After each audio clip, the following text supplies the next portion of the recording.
Et avant de commencer, j'ai coupé mes cheveux 10 centimètres, ouais. Et j'aime pas trop.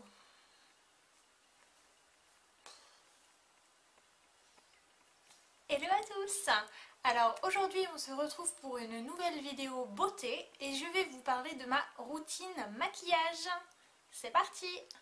Alors on commence tout de suite par le teint. Donc pour resituer un petit peu les choses, j'ai une peau acnéique. Donc j'ai boutons et cicatrices à camoufler. C'est principalement pour ça que je me maquille. Sinon, clairement, je dis pas que je ne mettrai pas de fond de teint, mais je n'aurai pas de problème à ne pas en mettre. Voilà, on va dire ça comme ça. Bref, donc quand on dit boutons, cicatrices, ça veut aussi dire rougeur, parce qu'en général, les cicatrices récentes sont rouges, violettes, on peut aussi avoir des boutons rouges, inflammés, etc. Donc quand je trouve que voilà, j'ai le visage trop rouge quoi, à certains endroits, je commence par faire mon teint en appliquant mon correcteur de chez Couvrance, donc Aven. Donc c'est un correcteur vert qui se présente sous cette forme. Et donc en fait le vert du stick vient entre guillemets contrebalancer le rouge en fait du bouton ou de la cicatrice et ça atténue un petit peu la couleur. Alors ça la fait pas disparaître mais ça l'atténue déjà et c'est quand même moins rouge. Donc une fois que j'ai passé mon petit correcteur vert, je passe au fond de teint.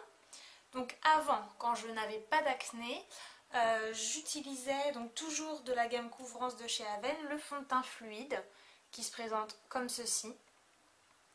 Donc j'en étais hyper satisfaite, c'est un fond de teint extrêmement naturel qui vient unifier le teint mais vraiment sans... je dirais pas on a l'impression qu'on n'a pas de fond de teint mais quasiment quoi. Donc vraiment je le recommande à celles qui n'ont rien à cacher, en gros qui veulent juste unifier leur teint, je recommande vraiment le Couvrance de chez Aven. Mais moi, comme j'ai des choses à camoufler, je me suis tournée vers Vichy et principalement la gamme Dermablend. Donc c'est le fond de teint fluide Dermablend, je ne sais pas si vous allez voir, qui se présente comme ceci. C'est un fond de teint, alors je ne vais pas dire extrêmement couvrant, mais très couvrant, qui camoufle quand même beaucoup de choses. Ça reste un fond de teint fluide, donc très simple à travailler, que ce soit au doigt, à l'éponge ou au pinceau. Après avoir appliqué mon fond de teint, si je vois encore quelques imperfections qui me dérangent, je vais rajouter du correcteur. Et pour le correcteur, je reste toujours chez Vichy et chez Dermablend. Donc avec le correcteur comme ça en stick qui se présente donc comme ceci, que j'applique localement en fait sur mes imperfections. Et ça continue de bien camoufler, ça vient apporter une couvrance supplémentaire tout en restant aussi naturel. Donc le correcteur c'est pareil, je le travaille au doigt, à l'éponge ou au pinceau et ça se fond très bien à la peau, etc. Donc là-dessus il n'y a pas de souci. Après ça fait pas des miracles, je vais juste faire une petite parenthèse. Moi j'ai beaucoup de choses à cacher, même là la caméra de toute façon vous allez voir on ne peut pas tout cacher. On peut cacher les couleurs, on peut cacher les petites imperfections, etc. Mais on n'arrivera jamais à cacher un bouton qui est en relief, quoi. Je veux dire, à partir du moment où c'est en relief sur la peau, on peut pas... ça restera en relief, même si on lui applique des choses, des correcteurs et compagnie. Et dire tant mieux, mais je trouve que c'est bien de ne pas avoir de produits non plus masques qui vraiment nous gomme mais tout, ou quand on se regarde dans la glace on se dit waouh, on a un teint pas trop mal quoi. Et le soir quand on se démaquille on se dit ah bah ouais non en fait j'ai plein de boutons quoi. Je pense que moralement c'est très compliqué à gérer et voilà quoi, enfin même moi qui ne cache pas tout, je veux dire on les voit les boutons, on les voit mes cicatrices. Quand je me démaquille, des fois j'ai envie de pleurer parce que je me dis c'est pas possible quoi. Donc vraiment juste, enfin moi si j'ai un conseil à donner, ne cherchez pas la perfection parce qu'on ne l'aura pas, et même si on l'obtient, bah, le résultat sera le même le soir quand on se couchera, et psychologiquement on le vivra mal, donc voilà, parenthèse fermée. Donc, après avoir mis correcteur, fond de teint, je poudre le tout. Je poudre tout le temps mon fond de teint parce que voilà, c'est une habitude que j'ai prise depuis toujours. Pour la poudre, j'utilise deux poudres différentes, enfin en fonction de...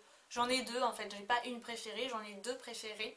Donc il y a soit la Stémat de chez Rimmel, donc vous voyez j'ai bien creusé, donc c'est une poudre compacte.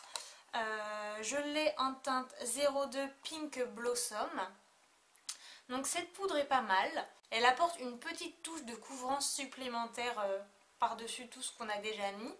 Donc à la rigueur quand on veut vraiment être bien, ça c'est pas négligeable. En plus de ça, elle apporte, enfin elle matifie plutôt pas mal, donc vraiment voilà, j'ai rien à dire, elle est top. Et quand je veux quelque chose de plus matifié, etc., je vais utiliser la Tone Correcting Powder de chez ELF. Vous voyez, un bleu, un jaune, un rose, un vert. Mais en fait, quand on mélange, c'est transparent. Ça matifie vraiment le teint. Donc là, contrairement à la Stémat, ça n'apporte pas une petite couvrance supplémentaire. Par contre, ça matifie très bien. Tout comme la Stémat, j'adore. J'ai rien de plus à dire. Donc voilà, ensuite si on reste sur le teint, au niveau blush, bronzer, illuminateur, j'ai rien à vous présenter parce que c'est des choses que j'aime, donc que je change régulièrement, j'aime en acheter, j'aime découvrir de nouvelles choses. Donc j'ai rien de...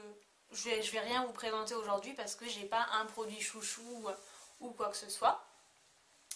Ah oui, j'oubliais quand même au niveau de l'anti-cerne.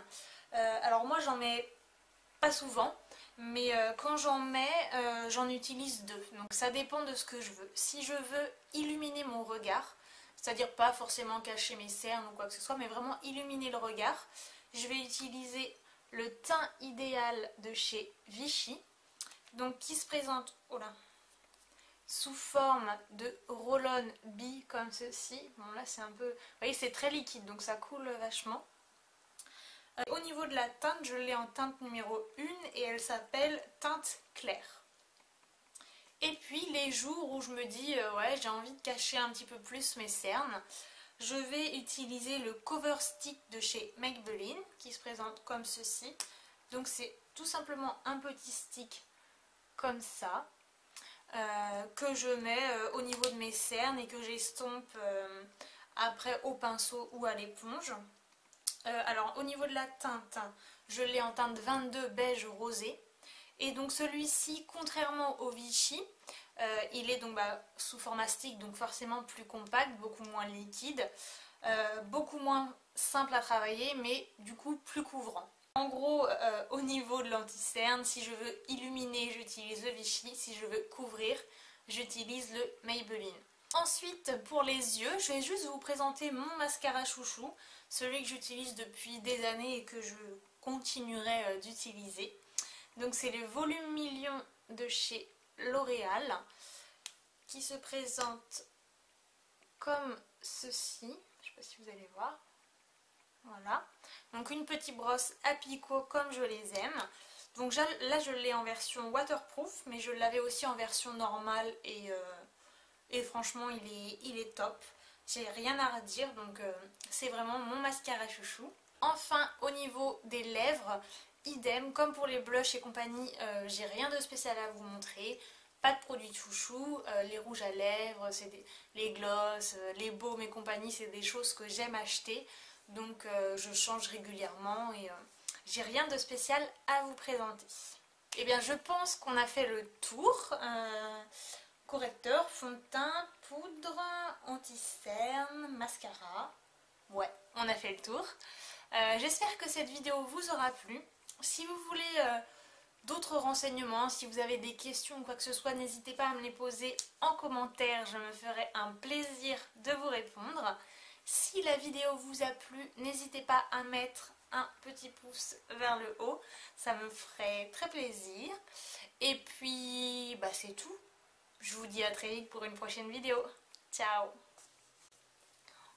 Je vais jamais m'y faire à ses cheveux. Mèche, vous en pensez quoi vous, cette mèche?